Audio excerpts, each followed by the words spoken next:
नमस्कार विद्यार्थियों। आज अपने 12वीं क्लास के बायोलॉजी का एक चैप्टर करेंगे, ह्यूमन पॉपुलेशन, मानव जनसंख्या। तो देखिए, सबसे पहले पॉपुलेशन है क्या, जनसंख्या क्या है। जनसंख्या, जिसे इंग्लिश में पॉपुलेशन बोला जाता है, क्या है। देखिए डेफिनेशन क्या होगी, किसी विशेष स्थान या अपने कह सकते हैं क्षेत्र, किसी विशेष क्षेत्र में विशेष समय में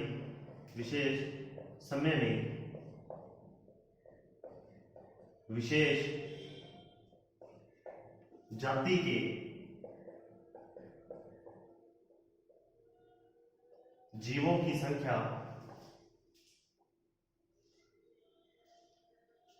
संख्या ही जनसंख्या कहलाती है। जनसंख्या कहलाती है। देखिए डेफिनेशन क्या हो जाएगी, किसी विशेष स्थान, कोई एक विशेष क्षेत्र, विशेष समय और विशेष जाति के जीव उस जगह पर अगर है तो वो क्या कहलाएगी, उनकी जनसंख्या कहलाएगी। जैसे देखिए अपने पास ये एक गांव है, इसका एक निश्चित क्षेत्र है, निश्चित क्षेत्र,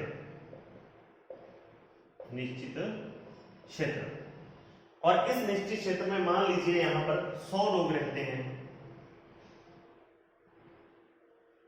100 लोग रहते हैं। अगर अपने बात करें कि माना 2019 में कितने लोग रहते थे, 100 लोग, तो अपने कहेंगे कि 2019 में जनसंख्या कितनी थी, 100 लोग। या एक विशेष समय लेना अपने को, जैसे एक विशेष समय लिया, एक वर्ष ले लिया, एक महीना भी ले सकते हैं, इसके अलावा अपने एक दिन का भी ले सकते हैं। तो जनसंख्या क्या होगी, किसी विशेष क्षेत्र में, एक विशेष एरिया हो गया, स्पेसिफिक एरिया हो गया, जैसे गांव, एक स्कूल, विशेष समय में, एक निश्चित समय की अवधि, जैसे इस महीने में या इस साल में कितने लोग हैं, और विशेष जाति के जीवों की संख्या, जैसे यहाँ पर विशेष जाति यानी कि मनुष्य जो है, या मान लीजिए यहाँ पर पशु जो है, गाय है, भैंस है, भेड़ है, बकरी है, उनकी संख्या कितनी है, वो ही उन जीवों की वहां क्या कहलाएगी, जनसंख्या कहलाएगी। तो देखिए आगे जनसंख्या क्या है, डेफिनेशन आप एक बार नोट कर लीजिए, किसी विशेष स्थान या क्षेत्र में विशेष समय में विशेष जाति के जीवों की संख्या ही जनसंख्या कहलाती है, पॉपुलेशन कहलाती है। नेक्स्ट देखिए, जनसंख्या के प्रकार क्या है। जनसंख्या के प्रकार, जनसंख्या कितने प्रकार की होती है, तो देखिए जनसंख्या 2 प्रकार की होती है। एक मोनो स्पेसिफिक, एक पॉली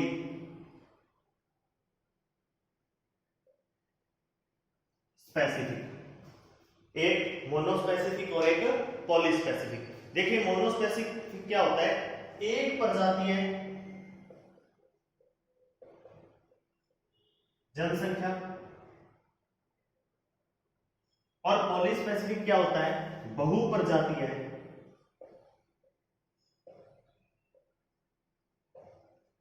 जनसंख्या। एक प्रजातीय जनसंख्या और बहुप्रजातीय जनसंख्या। एक प्रजातीय जनसंख्या का अर्थ यह है कि अपने पास मान लीजिए ये एक एकड़ है, एक एकड़ है, और इसमें सिर्फ 100 भालू रह रहे हैं, या अपन कह सकते हैं 100 खरगोश रह रहे हैं। इसमें सिर्फ इतने जीव हैं जो एक ही प्रजाति के हैं, तो उसे क्या बोलेंगे, मोनोस्पेसिफिक जनसंख्या बोलेंगे, उसको एक प्रजातीय जनसंख्या बोलेंगे। तो डेफिनेशन क्या लिखेंगे, किसी क्षेत्र विशेष में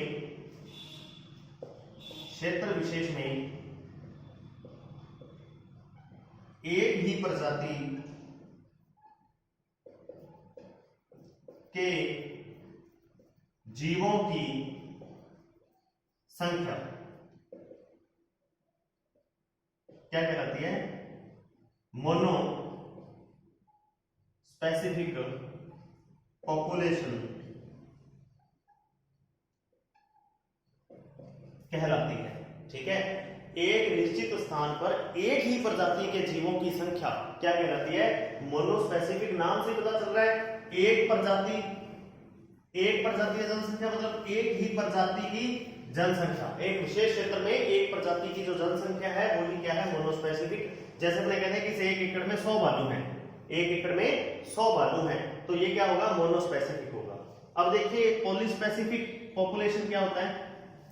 यहां 100 भालू हैं, मान लीजिए यहां पर 100 खरगोश भी हैं, 100 हिरण भी हैं। ठीक है, एक प्रजाति नहीं है। डेफिनेशन क्या देंगे? किसी विशेष क्षेत्र में, किसी क्षेत्र विशेष में या विशेष क्षेत्र में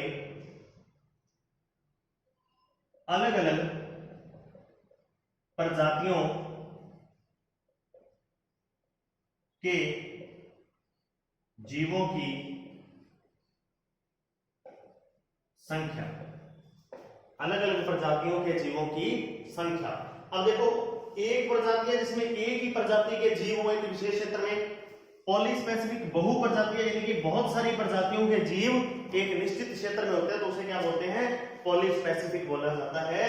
जैसे 1 एकड़ में मान लीजिए भालू भी है, खरगोश भी है, हिरण भी है, तो बहुत सारी जातियां एक साथ है, तो उसे बोलेंगे पॉलीस्पेसिफिक पॉपुलेशन। और अगर एक ही जाति उस निश्चित क्षेत्र में रह रही है तो उसे बोलेंगे मोनोस्पेसिफिक पॉपुलेशन। ठीक है, तो चलिए आगे देखते हैं।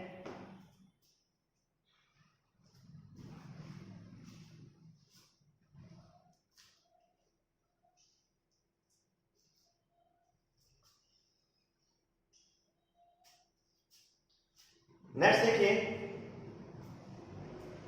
एक साइंटिस्ट हुए हैं एली। ठीक है, एली के अनुसार जनसंख्या का मूल कारण क्या है? जनसंख्या का मूल कारण, बहुत बार कंपटीशन में भी ये क्वेश्चन पूछा गया है कि जनसंख्या का मूल कारण एली के अनुसार क्या है? तो जनसंख्या का मूल कारण एली के अनुसार 2 है।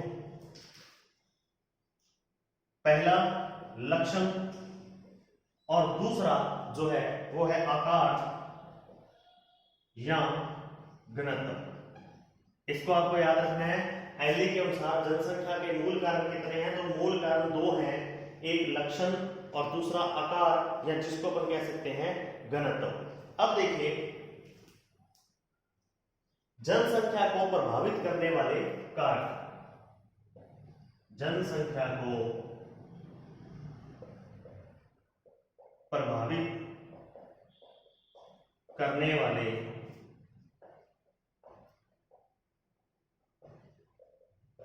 कारक,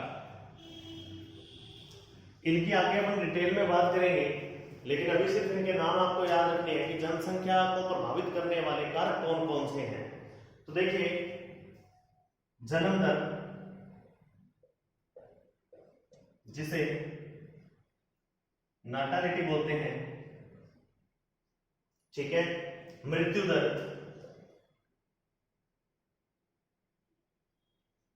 जिसे मॉर्टिलिटी बोलते हैं। देखिए कई बार एक क्वेश्चन आता है कि जनसंख्या वृद्धि का कारण क्या है? तो जनसंख्या वृद्धि का कारण ये है, मृत्यु दर में कमी ही जनसंख्या वृद्धि का कारण है। ठीक है, तो यहां मैं लिख देता हूं जनसंख्या वृद्धि का कारण। जनसंख्या वृद्धि का कारण पूछ लिया जाए तो मृत्यु दर में कमी, मृत्यु दर में कमी। उसके बाद जो आता है वो है समष्टि दोलन, फिर आयु, फिर वितरण, उन जीवों का वितरण कहां कहां है। उसके बाद में जैविक क्षमता,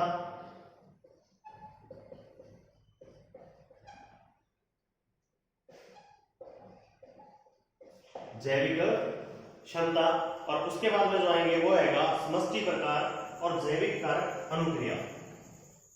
समष्टि प्रकार और जैविक कारक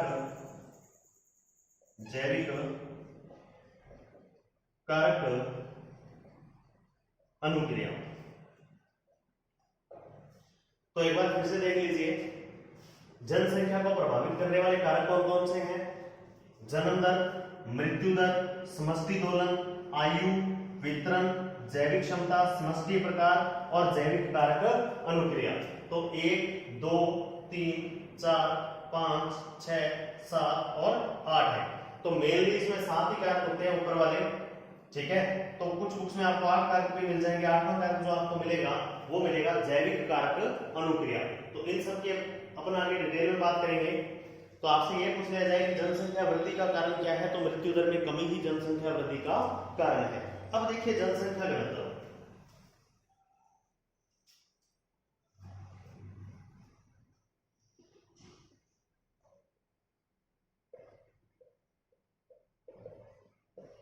जनसंख्या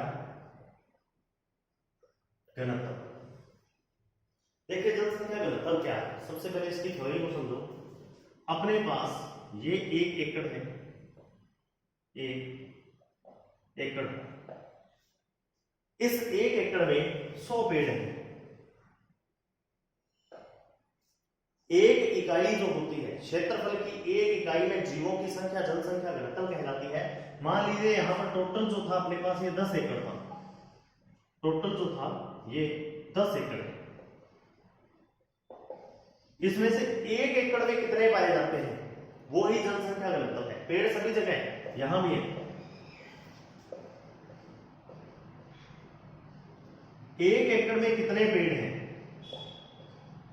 क्षेत्रफल की 1 इकाई में जीवों की कितनी संख्या है, वो ही क्या है, जनसंख्या घनत्व है। जैसे हमने इसके अंदर देखा कि 10 एकड़ में से 1 एकड़ को चुन लिया, वहां पेड़ों की संख्या को गिना तो वहां पर कितने पेड़ निकले, 100 पेड़ निकले। कितने पेड़ थे, 100 पेड़। तो अपने कहेंगे कि यहां जनसंख्या घनत्व कितना है, प्रति एकड़ में 100 पेड़ है, ठीक है। तो अभी इसकी डेफिनेशन हम लिखते हैं। किसी विशेष या निश्चित क्षेत्र में, या आप यूं कह सकते हो, किसी क्षेत्र या आयतन की 1 इकाई में जीवों की संख्या क्या कहलाती है, जनसंख्या घनत्व कहलाती है। इसे समष्टि घनत्व भी कह सकते हैं, समष्टि घनत्व। यहीं से डेफिनेशन बनी है, देखो क्षेत्रफल की 1 इकाई ले लो, उस 1 इकाई में जीवों की कितनी संख्या है, उसी को क्या कहते हैं, जनसंख्या घनत्व कहते हैं, ठीक है। अब देखिए आगे,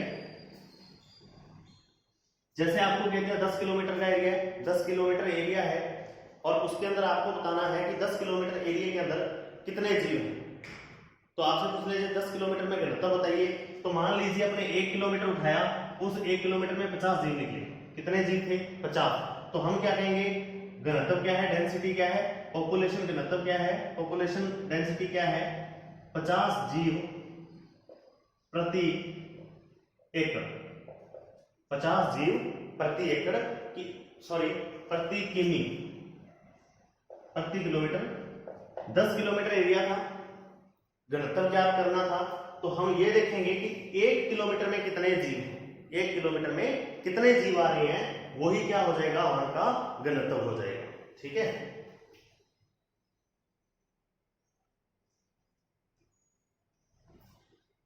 अब देखिए इसका फॉर्मूला, इस फॉर्मूले को आपको याद रखना होगा।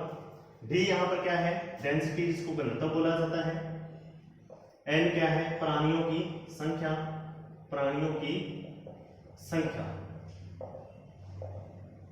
ए क्या है, एरिया है। एरिया जिसे क्या बोलते हैं, क्षेत्र, और टी क्या है, समय। टी समय को व्यक्त करता है। इसी फॉर्मूले को आप यूं भी लिख सकते हो, प्राणियों की संख्या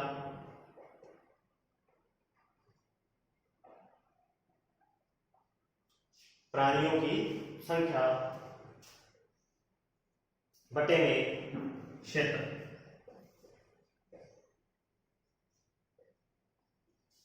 प्राणियों की संख्या बटे में क्षेत्रफल। जो प्राणियों की संख्या है वो कितनी है और बटे में उस जगह का क्षेत्रफल कितना है, तो अपने पास उसका घनत्व आ जाएगा। तो घनत्व क्या है, न्यूमेरिकल है, यानी कि अंकीय मान है। ठीक है, इसका मान है वो अंकों में आता है। जैसे हम ये कह देंगे कि प्रति किलोमीटर में 100 पेड़, प्रति किलोमीटर में 100 मनुष्य, ठीक है, या 1 एकड़ में 100 भालू, इस तरीके से। ठीक है, तो अभी देखिए घनत्व के कितने प्रकार होते हैं। जो घनत्व है 2 प्रकार का होता है। एक अपरिष्कृत घनत्व और एक परिष्कृत घनत्व। ठीक है, इसको समझते हैं। अपने अपरिष्कृत घनत्व और परिष्कृत घनत्व क्या है। मान लीजिए वही एग्जांपल, 1 एकड़ जमीन ली हमने, 1 एकड़ ले लिया। इस 1 एकड़ में यहां पर 100 खरगोश है। कितने खरगोश है, 100 खरगोश। तो अपने इसमें इस आंकड़े को कैसे दर्ज करेंगे, हम इसमें लिखेंगे कि किसी क्षेत्र में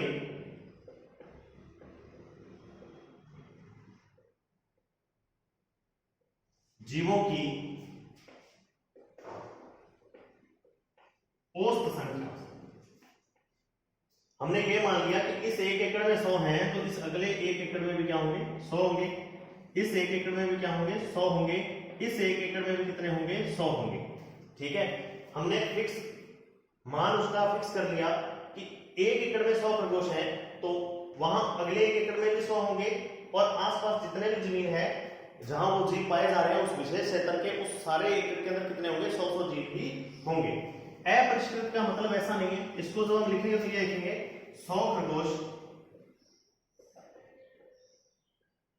प्रति एकड़। लेकिन इसमें जब हम लिखेंगे तो लिखेंगे 100 खरगोश एक एकड़।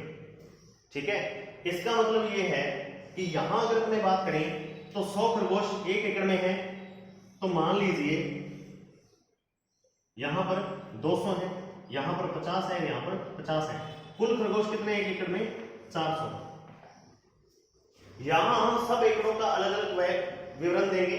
इसमें तो हम सीधा कर देंगे गिना 100 300 ये हो गए 400। एकड़ कितने हैं, 4 एकड़ हैं। जीव कितने हैं, 400 हैं। तो 1 एकड़ में कितने आएंगे, 100 जीव आएंगे। तो हमने सीधा लिख दिया कि 1 एकड़ में 100 जीव है, 100 जीव प्रति एकड़। लेकिन इसमें क्या होगा, इसमें मान लीजिए आपने सही काउंटिंग करेंगे कि पहले एकड़ में 100 है तो हम पहले एकड़ में 100 लिखेंगे, दूसरे एकड़ में 200 है तो दूसरे एकड़ में 200 लिखेंगे, तीसरे और चौथे एकड़ में 50 है तो तीसरे और चौथे एकड़ में 50-50 लिखेंगे। यानी कि औसत नहीं निकालना, जिस एकड़ में जितने जीव हैं उतने ही लिखने हैं। जैसे मैंने यहां लिखा 100 खरगोश 1 एकड़, ठीक है, तो आगे मैं क्या लिखूंगा, 200 खरगोश 1 एकड़। इस दूसरे 1 एकड़ में कितने हैं, 200 हैं। 50 खरगोश 1 एकड़। इस 1 एकड़ में कितने हैं, 50 हैं। जबकि इसमें सबका विवरण एक साथ ही दे दिया कि औसत निकाल लिया कि 400 है, 4 एकड़ है, 1 एकड़ में 100 आते हैं, तो सीधा लिख दिया 100 खरगोश प्रति एकड़ है भैया, 100 खरगोश प्रति एकड़ यहां पर है। जबकि यहां पर प्रत्येक एकड़ का अलग अलग विवरण दिया जाता है कि पहले एकड़ में 100 है, फिर दूसरा एकड़ जो आएगा उसमें 200 है, तीसरे में 50 है और चौथे में 50 है। इसे ही अपरिष्कृत घनत्व और इसे परिष्कृत घनत्व बोला जाता है। अच्छी तरह आपको क्लियर हो गया, बिल्कुल सिंपल सा एक टॉपिक है।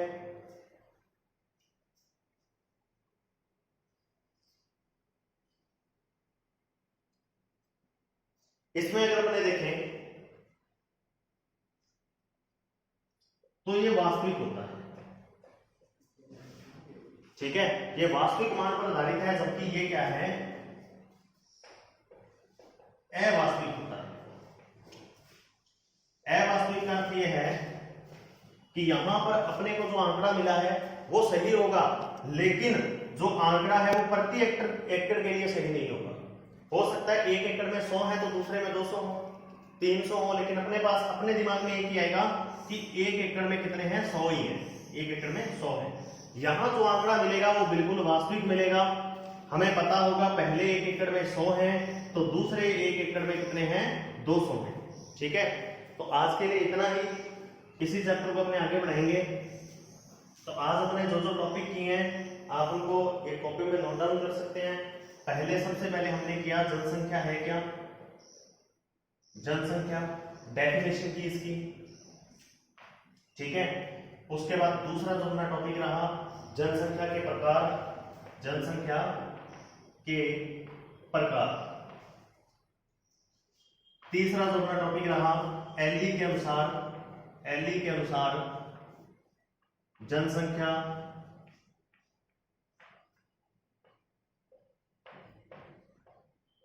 के कारण, 2 बताए थे, लक्षणाकार और या घनत्व, ठीक है। चौथा जो अपना टॉपिक रहा था वो था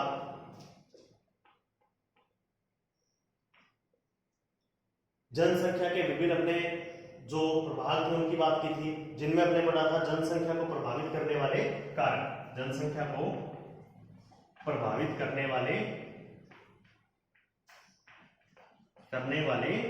कारक। इसमें हमने पढ़ा था जन्म दर, नाटालिटी, मृत्यु दर, मोर्टेलिटी। उसके बाद में जो पढ़ा था समष्टि दोलन, आयु, वितरण, ठीक है। इन सब चीजों के बारे में चर्चा की थी। 7 मेन प्रकार होते हैं।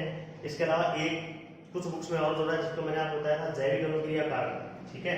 उसके बाद जो हमने पढ़ा वो पढ़ा जनसंख्या घनत्व, जनसंख्या घनत्व।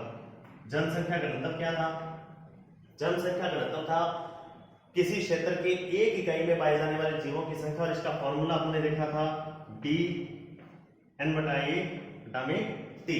ठीक है।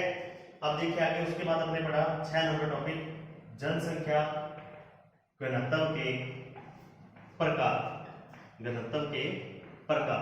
तो जनसंख्या घनत्व के प्रकार कौन कौन से थे, 2 प्रकार थे, अपरिष्कृत और परिष्कृत। अपरिष्कृत का आंकड़ा वास्तविक नहीं होता, परिष्कृत का आंकड़ा वास्तविक होता है, ठीक है।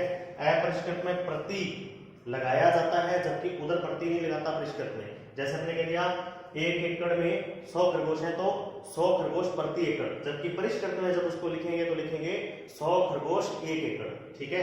तो आज के लिए अपने इतना ही है, कल इसी टॉपिक को आगे बढ़ाएंगे, ठीक है। धन्यवाद। चैनल को आप ज्यादा से ज्यादा सब्सक्राइब करें और वीडियो को शेयर करें। धन्यवाद।